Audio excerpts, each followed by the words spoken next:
Hello everyone, I'm Katie Hobson and this is Julia McColl. Welcome to our session, A Target Market Should Be a Target Market, all about creating and launching brands to distinct customer segments. Please do keep saying hello and telling us who you are, where you're from in the chat box, and there will be the time for questions at the end. So if you kind of type them in as we go along and we'll get to them towards the end. I will start by telling you a little bit more about me. As I said, I'm Katie Hobson. I've been working in creative agencies for about 10 years. I've run branding, advertising, and digital marketing programs for clients. I work at Chetwood, I work at Future Kings. We're a brand consultancy, and you can find out a bit more about us in our digital booth over in the expo section. But we are a brand consultancy that uses brand as a strategic tool to help companies grow, transform, or secure investment. We're a team of brand strategists, comms experts, writers, designers who work with organizations at specific life stages. So we work with startups, scale-ups, and enterprises.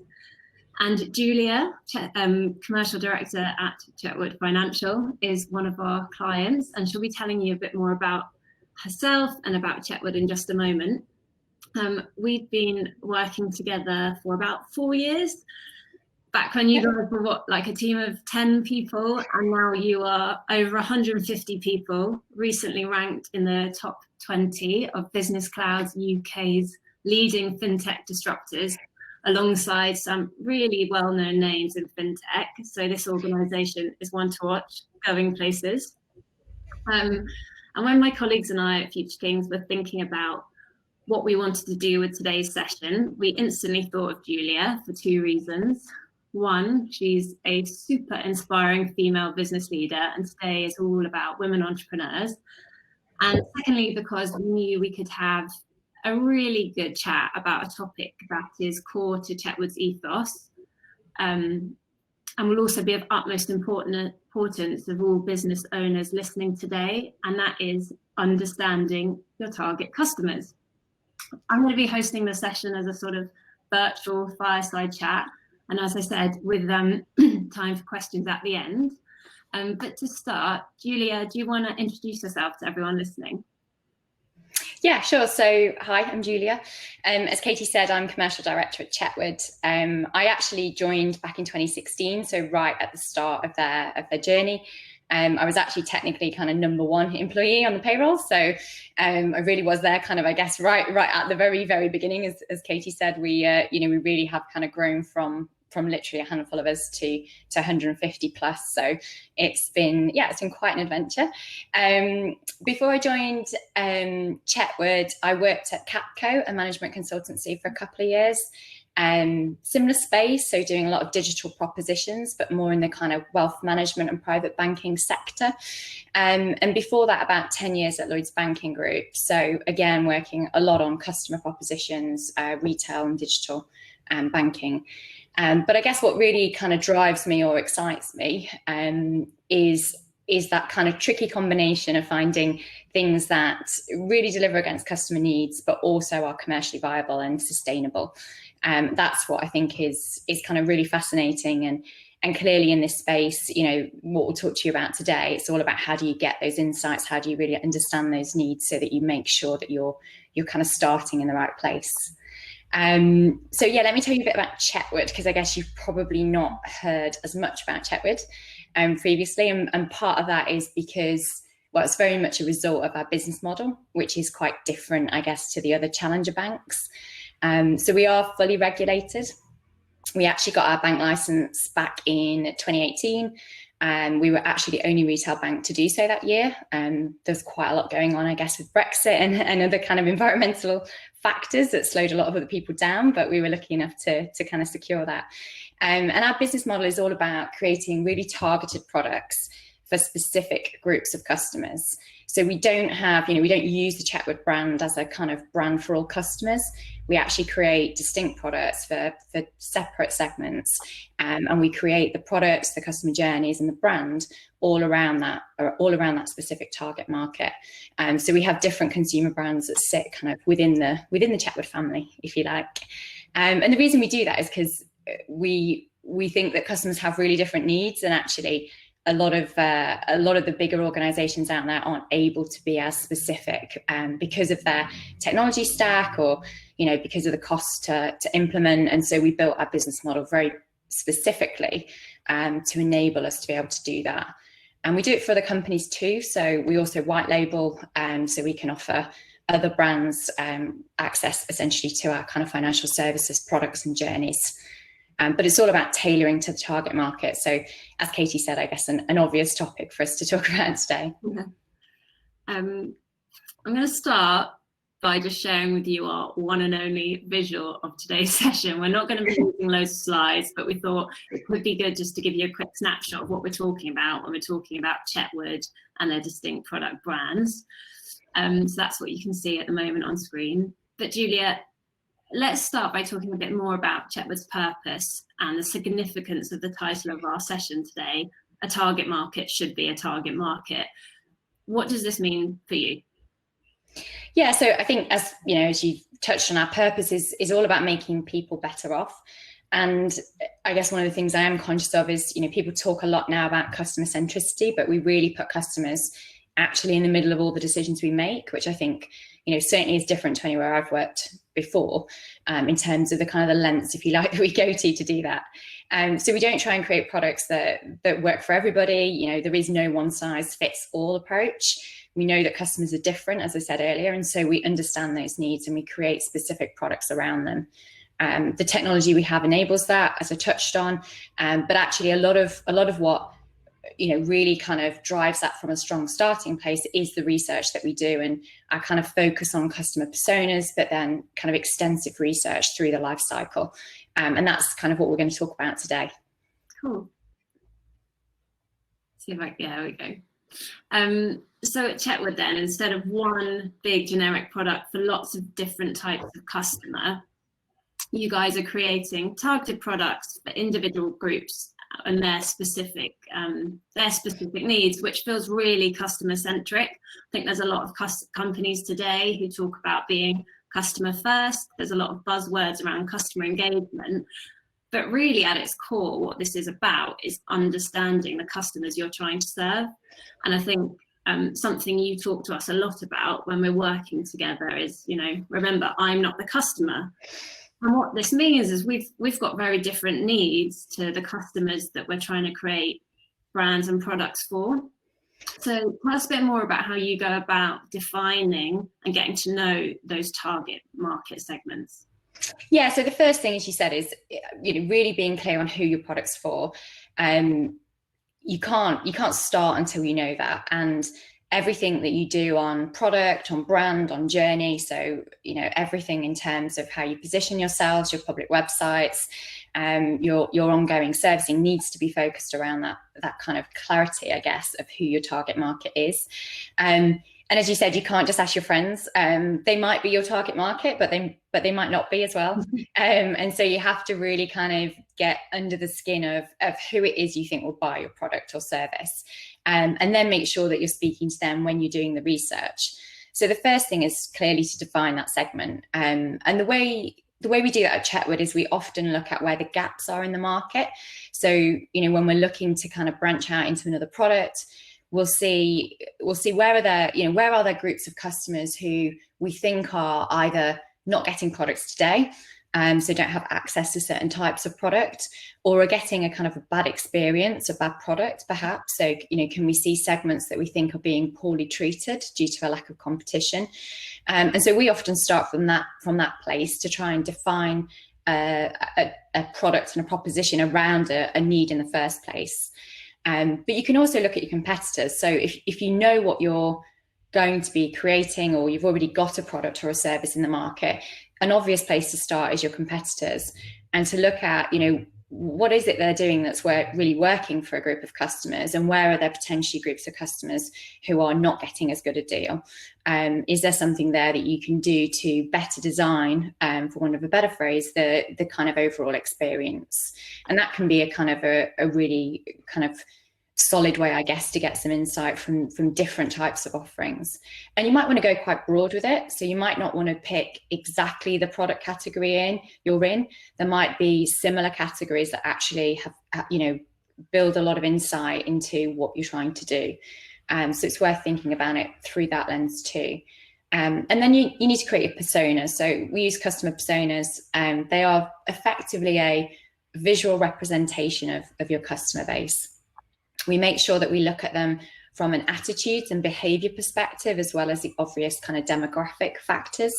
And actually there is lots of data out there, but the way that we often do it is we use primary customer research to help clarify who those customers are. So by using the research, that they become representation of customers we've actually seen, which makes them really powerful, particularly when we try and play them back through Chetwood and make sure that everybody understands kind of how these customers feel, what they're looking for, and what they like. And that's core because it should drive every decision you make. You should be making your decisions thinking about it through their eyes. So really thinking about it from that kind of detailed starting point of who the customer is. And if you already have a product or service, so if you're already live, then I think the key is to do the same process, right? Do you really understand who your customers are? Are there differences in how frequent people buy products or services, or the way that they perhaps come in to find out about you? Is that kind of differentiating groups of people? Do you get different feedback, from different groups of customers? So are you hearing that people are having a different version of the experience through their own kind of lens of what they were expecting? And all of that's really important to kind of understand as a starting point for whatever you want to build out in the future. Yeah, and I think whether you are just starting out now or you've already got a customer base, something Julie and I really hope you take away from our session today is to understand that customer research isn't something that needs to be really complicated or super expensive, and that any business owner of any size can get started. And we're going to give you some insight now into how we go about it. So Julia, what's the approach? Yeah, so we test everything, as you've said. So, if you're going to have that approach where you want to test everything, then you need to find a cost-effective way to do it. And so my first piece of advice is to do the research yourself. I know that can sound a little scary, and I'm certainly not undermining the skill involved in doing research, but I do think that it can get expensive. And, particularly if you're at the beginning stage of a product development or launch, really kind of doing lots of research on the various elements is really important. And so finding a way that you can kind of sustain that behavior is really critical. So you can invest time yourself in learning some simple research techniques. We're going to talk a bit about them now. Katie and the team, I know, have also got kind of a pack if people are interested in a bit more information, so we can share that as a bit of a cheat sheet, I guess, to get you going. But also, perhaps it's in budget for you to be able to hire a junior research support. So actually bringing someone in, they don't have to have tons of experience, but recognizing that it's an important area of kind of everything that you do actually, and making sure that your launch is successful could also be something to consider. So we don't outsource research. We do it ourselves, mostly because in the early days we didn't have the budget to do it any other way. But secondly, because you want to hear that insight firsthand anyway. It's really powerful to hear customers talking directly. And so, for me, I want to be in the room if we're doing face-to-face research, which pre-COVID we were. And I'll touch on more of that later. But I think, it really is critical to everything that we do. So being in the room to hear it is important. So questioning techniques, I guess, getting into some of the specifics, it isn't that everybody can do research. You will need to think about whether you can do research or whether you know someone that would be good at it. And there are a couple of kind of early pointers I can give you. So the first thing is that you have to put everyone at ease. Sounds obvious, but you've got a group of people coming into a space or joining you on Zoom who perhaps haven't done research before. Perhaps you're going to ask them personal questions about their finances, which quite often we do, or something else that might be kind of a really emotional topic. And I think it's important that they know from the outset that you're not going to judge them, that there's no right or wrong answer. You know, we often use the line, we just want you to tell us what you think. There is literally no right or wrong answer. And sometimes we say we're from a research company, right? So we tell a little white lie to try and get people to relax into it a little, and so that they don't feel like they're criticizing our work or the team's work, and it becomes a little more impersonal, I guess, in a good way, in terms of the materials that we show them. So you have to listen carefully as well. You know, it's really active listening, and some of it needs a little challenge. So, you know, you shouldn't, if people contradict something they've said earlier, it's absolutely okay to say, oh, that's interesting because that's slightly different to what you said before. And I really want to understand kind of why you think that. So lots of open questions, super non-challenging, really just kind of trying to draw out insights and put them at ease. And that's kind of the key. You have to make sure you're not leading with questions. So you're not saying, you know, do you like this, or what do you like about this, without doing a balance of the other side of the fence. But ultimately, you're trying to get them to talk and to share about either their experiences or their views on something that you're perhaps sharing with them. So another point is we do always use a firm to help recruit our customers. So, you know, the first point we talked about was identifying your target market and getting your customer personas. So once you've got them, you need to make sure that you do your research with that group of customers. So the screener's job is, you know, it's a set of questions. It's there to make sure that the people who end up in the session are the people in that target market. So there's the obvious stuff you want to think about in terms of, you know, do you have a particular gender skew on your product or service, or actually are you looking for a 50-50 split to be representative? You know, do you have an age or an income perhaps? Demographic, but there's also perhaps experience led. So do you want someone that's using a similar product today, or maybe even a competitor product? Or do you want someone that's actually not using it, but you think would have a need because of some other factor in their life? So really thinking through kind of what those good questions would be to get the right customers in the room is important. And working with the right recruitment company, they'll help you kind of lead through that and make sure that you're doing research with the right people. And then when we've got the customers, and I'm going to talk about what we do kind of pre-COVID, and then I'll touch on how it's shifted slightly. But generally, we like to do a style called co-creation. And you can research it. There's quite a lot online about it. It's fairly common now. It's just very different to the traditional kind of focus group sessions. And the key is that you use small groups of customers. So you have probably 4 or 5 as a maximum, probably more like 4 is our norm, with each facilitator. And you know, the way that we do it is we very much get people to move around the room. So the facilitator is using the same content for the session. And so their role is static, if you like. They're obviously responding to different customers, but they've got a kind of a set of questions and a methodology they're following. And then customers are moving around the session to see different materials, and that keeps them kind of engaged and awake and all that good stuff, which also helps.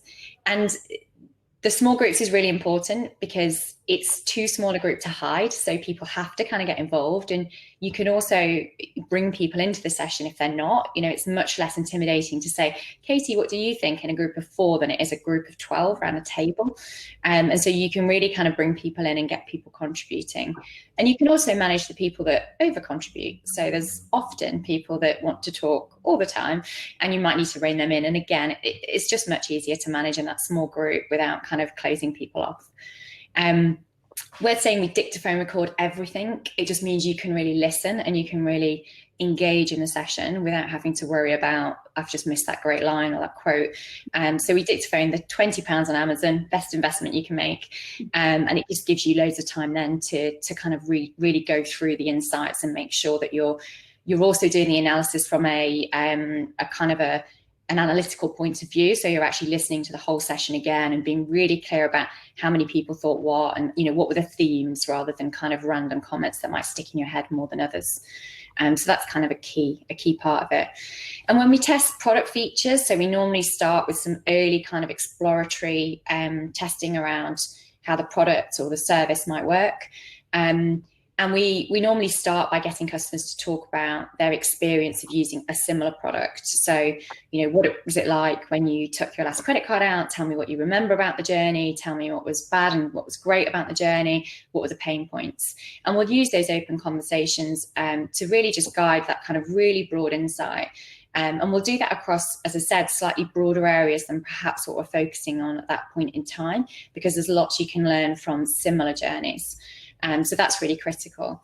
And then we use sketches. So we often use visual aids. It helps make things a little more real for customers, rather than just saying, if you ask someone, what sort of product would you like? It's very hard for us to kind of think that theoretical kind of way. Whereas if you show lots of different ideas, it's very easy for us to say, I don't like that. That's not clear. I don't understand that.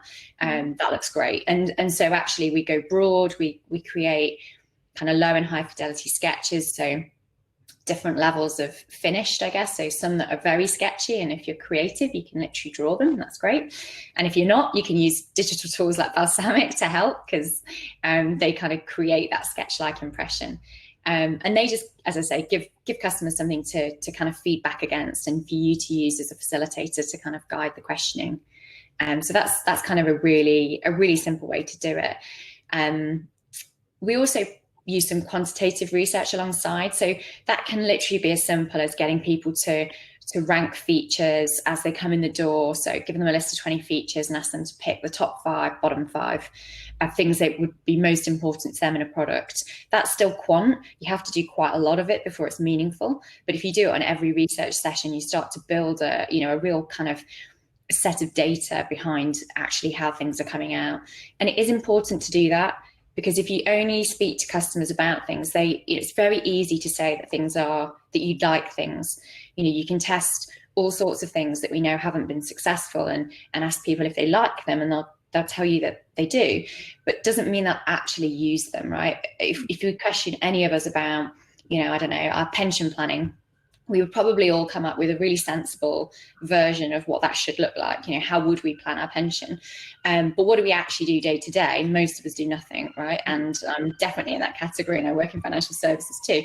So it's trying to get across some of those boundaries, I guess. And quant is a really great way to get people to trade off between things. So, when push comes to shove, which 5 do you pick? And actually, you end up getting a really strong clarity, I guess, on what's critical and what's nice to have. So that's really useful. We do surveys. So, if we've got a big decision to make, if there's a decision that's been really unclear in the qual research, sometimes we'll put that out and do a survey of 250, 500 customers. But in the main, we're doing small bits of quant alongside every qual, just to kind of really drive out those kind of decision points. So I've mentioned a few digital tools as we've gone through. We did used to do all of this face-to-face. Obviously, during COVID lockdown, we haven't been able to, but we still had products we needed to get to market. So we've actually done 150, or more than 150 interviews now since lockdown, and they've all been one-on-one Zoom calls. And we've done that with one full-time person and one part-time person on the research side. So not a team of 20 by any stretch of the imagination. And actually, it's been really effective. We've found that most customers, most people in their social lives are using Zoom. So actually, most customers have been fine with that. We also put it in the screener to say, part of this process will be on Zoom. You need to have a laptop or have access to a computer, and you need to be comfortable using Zoom. And in the main, actually, because they're one-on-one, in many respects, it's been a really engaging way to get feedback. The limitation, or the reason we don't normally do one-to-one, is it just takes longer, right? You've got to speak to 150 people. Whereas if you can do 4 for every facilitator, you can actually run multiple sessions on the same day. And within 2 days, you can have spoken to 100 customers. So it's a lot quicker to kind of do face-to-face, but you can absolutely do it in lockdown. And even screen share, and we've been sharing some kind of app screens and all sorts of digital screens, but we've been able to do that remotely as well, and it's still been really effective. Katie, do you want to talk about how we test brands? Because I guess I've touched on product, but another area that we do a lot of research on is branding, and obviously you guys are central to that. Yeah.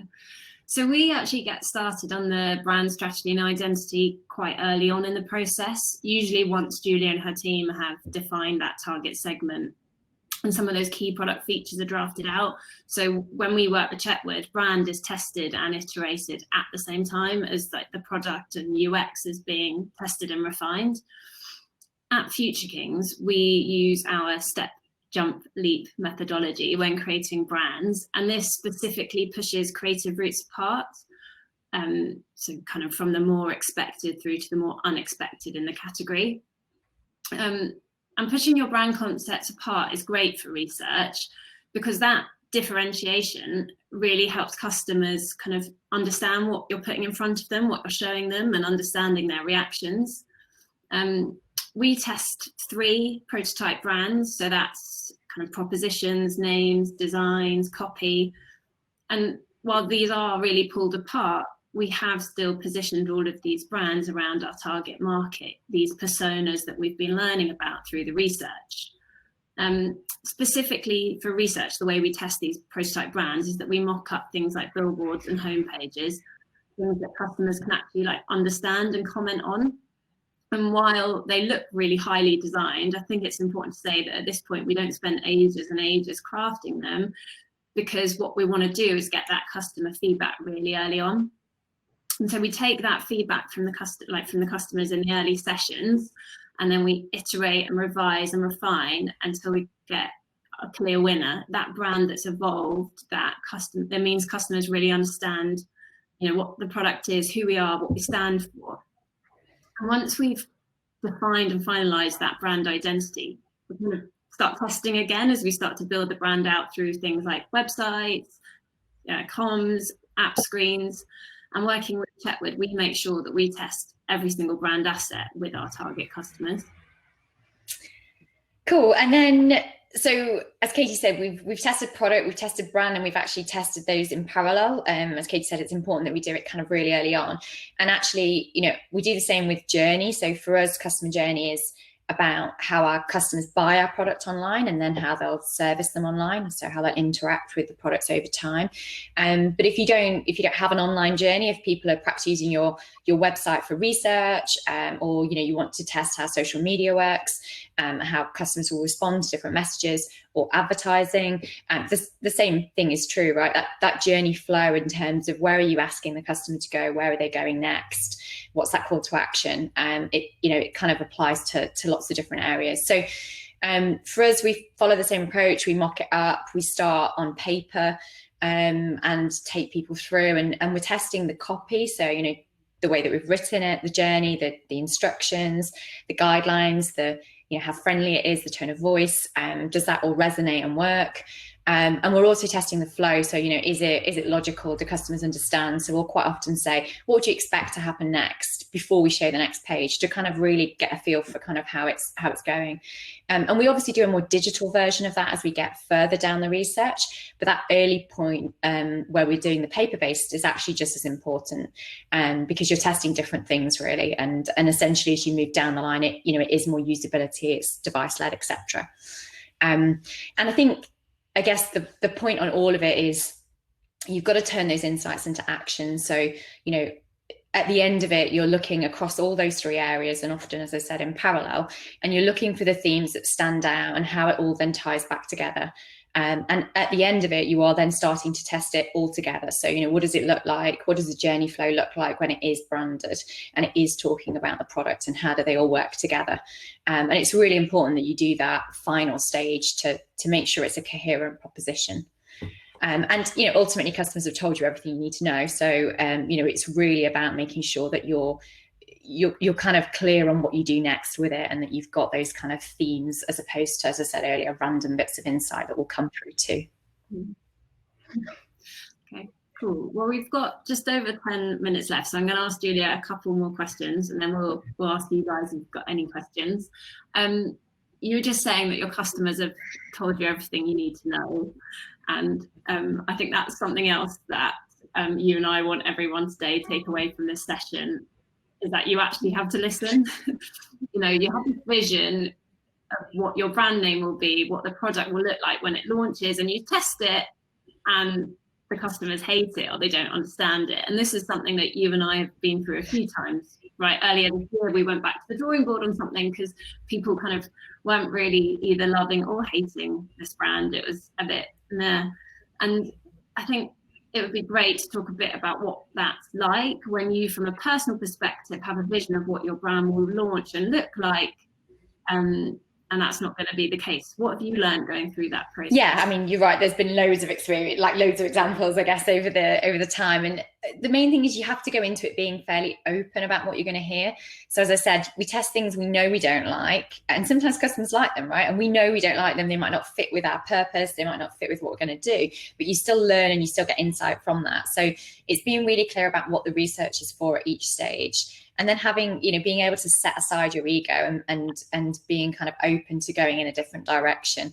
I always think it's better to learn early on that it isn't going to work as opposed to launching it and then finding out that it wasn't quite right for your target market. So it is important that you listen to it. And as you say, it isn't always what you want to hear. Our CEO often talks about the fact that he really hated the name of our first lending brand, and it was our first brand, right? So it was pretty important. But he really didn't like the name LiveLend, but customers consistently picked it in research. They consistently said it fit with the proposition, that they really kind of, it stood for everything they wanted in a brand. And so we chose it, right? That is our brand. And he's kind of grown to like it over the last 6 months or so, I guess 18 months or so. But what's important is that if you're going to do the research and spend the time, you're prepared to make changes. And I guess for me, that's why you need to do that research so early on so that you still can make the changes. You're not committed down a route or already fixed. Ideally you do it right at the beginning of the development so that you can kind of really get that insight and be quite dramatic, I guess, in how much you follow it at that stage. Equally, I get asked quite a lot, how do you know you don't bias the research? And I pretty much know I don't, because every time you guys create a set of brand, I've always got my favorite. You always do, right? When you look at a set and it invariably isn't the one customers pick. So it also gives you confidence, I guess, that the research is working, which is, it's also important kind of as you go through the process.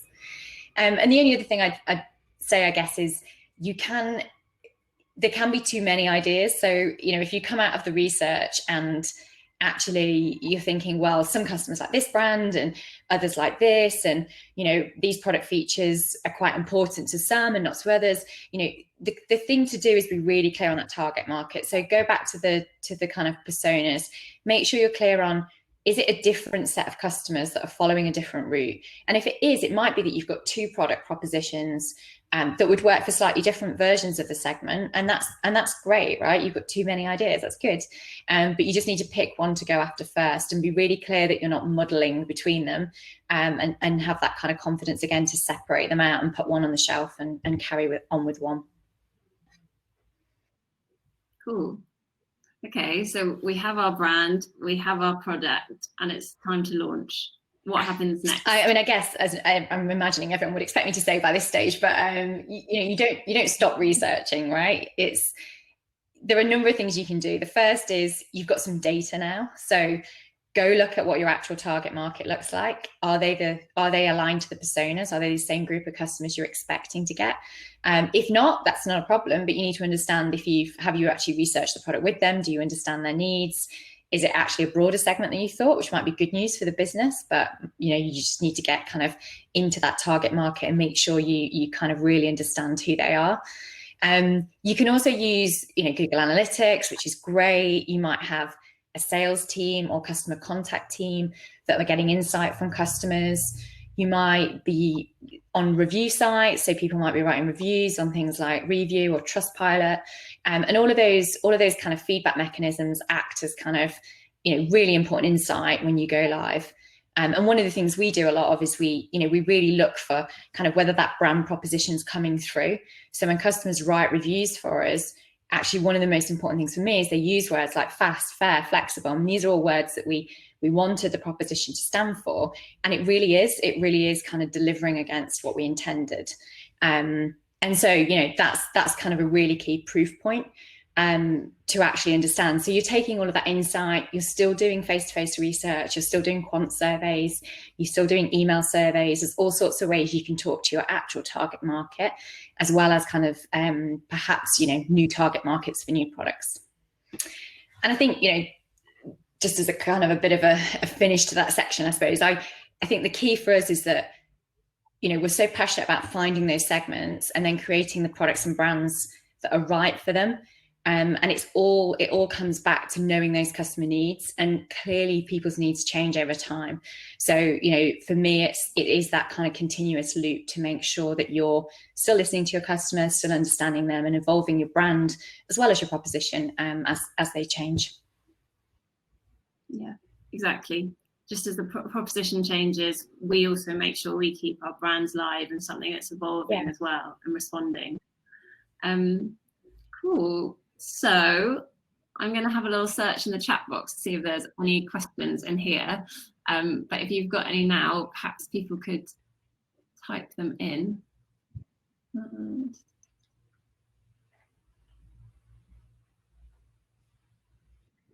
Oh, here we go. Right, so question from Keithna in Chester. What do you think some of the biggest mistakes are people make when they're researching? I think probably the first one is that they go too narrow. So people want to test something really specific and they only test that. I often say, if you're going to test a load of ideas, you understand how they all work. If you just test one idea, you will make that idea better through research because you'll get feedback from customers about how it should be made better. But you won't understand if there was a totally better idea over here. So if we're looking at product features, if we test 5 product features, we'll learn whether those 5 are important and how they rank and how to position them. But there might have been another 5. So we'll always start with 30 and we'll test not all 30 together, but we'll test it in quant and we'll test it in different product propositions to really see what stands out. And I think often people go into research with a really clear view of how they want to nail it down. So, they want to kind of come out of it with a firm decision. So they sort of take things that are perhaps too finished and just try and get feedback on a kind of narrow route. So yeah, I think it's about being really broad, particularly in those first sessions when you're speaking to perhaps a completely new target market. You really can't go too broad, like you're just trying to understand kind of where they are and how things are working for them today. So yeah, I think that's probably one of the biggest mistakes. I guess, the other piece for me is just old school customer research focus groups. I think there's tons that's wrong with it, but I think I've probably covered a lot of that as we've gone through. Are there any more questions from anybody? Here we go, from Laura. Is it worth spending some budget on market research experts to build a really good understanding of the new target market? Yeah, definitely. If you can, 100%, right? And I've come from a background of doing some research and lots of proposition development, so it wasn't totally alien for me to kind of step into this place. I'd run research at Capco. I'd worked with some great people there that knew how to facilitate and had effectively taught me. So if you're completely kind of starting from scratch, nothing about it, I would 100% do that, particularly if you've got the budget right. I just wouldn't not do research because you don't have the budget to do it. I would still go out and do some because I still think you'll learn lots. And it is, it really can be so cost effective. It's your time, sure. And you do have to offer an incentive to customers to come and partake. But really, normally that's £25-30 an hour. And you'll be amazed at how willing people are, particularly actually in lockdown, to kind of partake in research. And actually anecdotally, but when I did a lot of the stuff in wealth management and private banking, some of the companies I would work for as a consultant would say, but these are people that have got millions of pounds in investments. They're not going to come and talk to you about research. And they were wrong, because actually, and yes, we offered them perhaps £100 for 2.5 hours, but no more than that. And people are interested in giving you their opinion. And actually, in almost every segment, you can find a group of people that are willing to come and talk to you, just because they're engaged or they're interested. So if you can spend the money, 100%. If you can't, I would do it anyway, because you'll still learn some stuff. Yeah, and I think, like you said, when you're just starting out, it is quite surprising how easy it is to find people that are willing to come and have some pizza and give you their feedback. It's just the watch out there is like, is it just your friends kind of coming for pizza? But there are always ways you can get started. We have actually come to the end of our session. Stephanie, I see you have asked a question. Ping that to me separately, and Julie and I will get back to you on that one, but I'm just worried that we'll end up overrunning. But thank you very much to everyone for listening in while we've been talking about the importance of target markets and creating targeted brands for customer segments. Get in touch with us if you want to find out anything else. You can find out more about Future Kings over in the Expo area. And I think now we'll say goodbye, and it is time for the speed networking session, where I think if you click on the networking tab over on the left, you'll be able to go and start with the next part of the day. Cool.